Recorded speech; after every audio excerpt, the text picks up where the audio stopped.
نتمنى كامل تكونوا بخير ومهنيين يا رب في هذه الأيام المباركة، وهي أيام العشر الأواخر من شهر رمضان، شهر التوبة والغفران.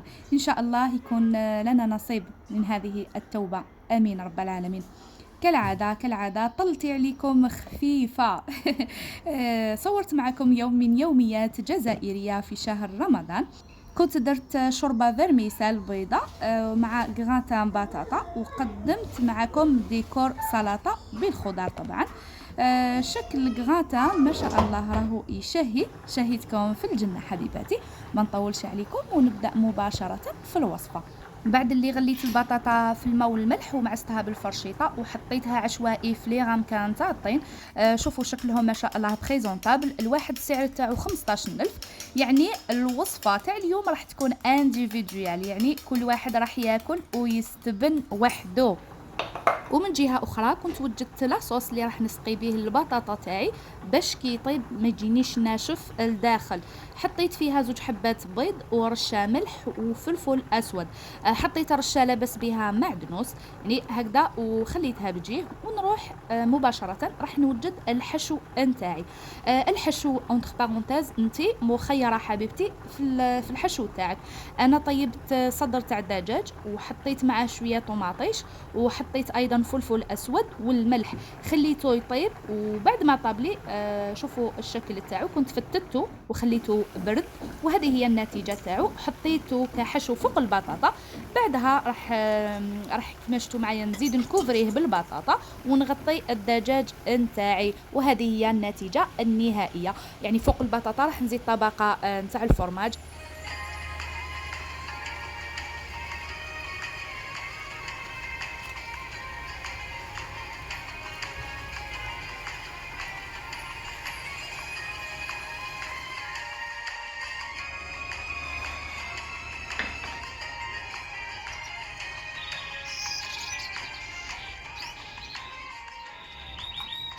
هنا كيما راكي تشوفي سيداتي لحقنا للرتوشات الاخيره. بعد ما حطيت الجبن راح نرمي عليه الخلطه تاع البيض تاعي.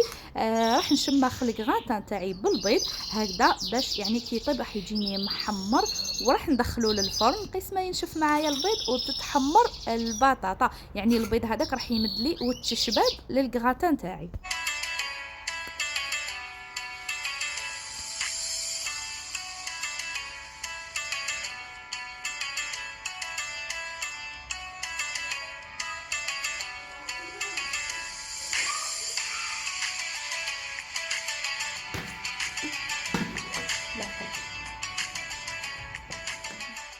كراتان البطاطا كنت درتو بصدر تاع الدجاج. بزاف بنين ويجي مشمخ سهل وسريع التحضير. يعني ساهل ماهل. بصح شوفوا البنة واعر. والله سخفتني قبل ما ندوقها. هذه هي البطاطا بطريقة مختلفة وبنينة. فريمون بنتها ما تتشبعش.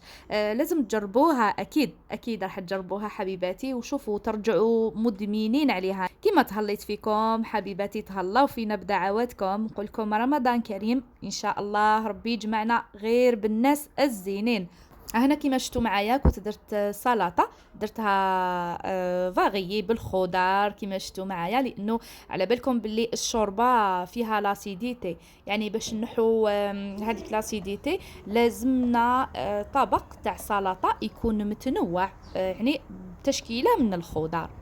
في هذه المرحله بالذات كنت خرجت الكغاتان تاعي من الفرن راهو محمر ما شاء الله.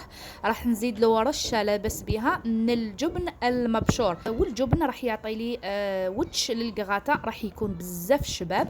راح نزيد نعاود ندخله للفرن مده 5 دقائق ونلتقي.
وهنا حبيباتي كل شيء راهو اطابل. الشوربه والسلطه والحميص ولي غامكان تاع الكغانتان تاع البطاطا تاعي راهم يشهوا. ما شاء الله، ما نزيدش نشهيكم اكثر، نقول لكم الى اللقاء والسلام عليكم، تهلاو في روحتكم ونلتقي في فيديو اخر.